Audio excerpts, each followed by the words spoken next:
Oke, dari kita mau ngebahas soal meme ikan mola-mola ya. Kan lu tahu nih sekarang gak ada angin, gak ada hujan, mendadak nih ikan tuh di roasting, dijadiin meme sama orang-orang. Soalnya ini gara-gara satu orang nih di Facebook yang namanya Leonardo. Jadi dia belum lama nih ada posting ya, satu postingan. Jadi dia kayak ngebacotin tuh ikan mola-mola.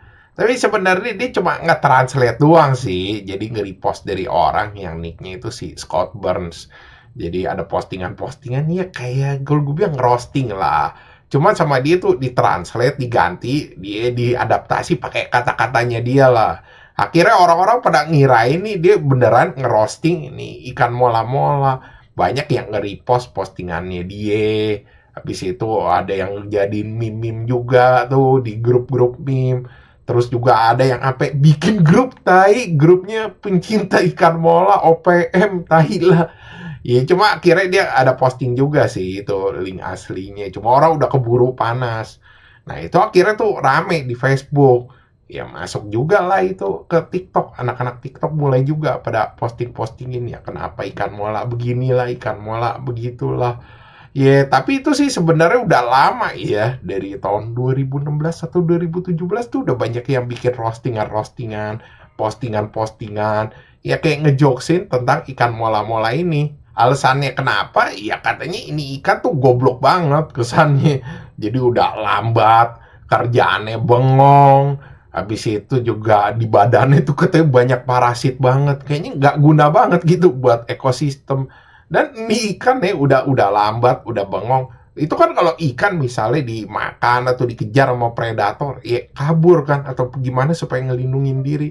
Lah kalau dia tuh dimakan sama anjing laut katanya udah tinggal pasar aja bengong. Habis itu badannya separuh dia tetap bisa hidup. Jadi seolah-olah bener-bener kayak live seafood dia kayak sashimi gerak. Terus belum lagi nih kan katanya kalau sekali bertelur banyak banget 300 juta. Jadi biar kata dia gagal di evolusi sama gagal ekosistem, dia tetap bisa eksis. Ya 300 juta katanya. Pasti ada yang jadi. Makanya orang-orang pada ngecengin juga nih kan tetap bego soalnya kebanyakan katanya telurnya. Jadi kagak pernah berkembang jadi pinter. Tapi fun fact ya, gue pernah makan ini ikan tai. Jadi waktu gue masih kerja gue pernah dibawa sama bos gue ke Cina buat nemenin dia. Jadi di sono tuh ketemu owner-owner pabrik, owner-owner perusahaan. Nah, mereka tuh biasa kalau buat ngehormatin orang yang bayar gitu ya, misalnya ya udah diajak makan. Bos gue bilang katanya makan tuh ikan tuh katanya ikan mahal. Ya gue sih nggak tahu, gue denger mahal kan ya makan aja dimasaknya gue nggak tahu lah lengket-lengket begitu dan rasanya juga aneh kayak rada kenyal-kenyal gitu kayak bukan ikan. Tapi bangkainya ya, dia sendiri kagak makan tai.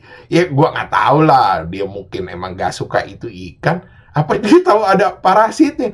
Makanya nih gue setelah baca nih ya gara-gara ini ngetop gue baru tahu ini banyak parasitnya. Anjing gue mesti cek nih jangan-jangan gue kena cacingan. Tapi yang kocak itu komenan-komenan anjing di ini meme pada bilang katanya ikan dontol katanya. Gara-gara sama begonya kayak si Dennis ini kan. Tapi kalau dibilang gak guna buat ekosistem ya gak bisa dibilang gitu juga ya. Kan dia makanin ubur-ubur, kalau gak ada dia ya ubur-ubur populasinya meledak. Ya kalau dibilang gak guna banget sih ada gunanya juga lah kalau gue lihat-lihat ya. Oke, sekian gitu aja bahasan dari gue. Thanks for watching. Jangan lupa like, subscribe. Thank you.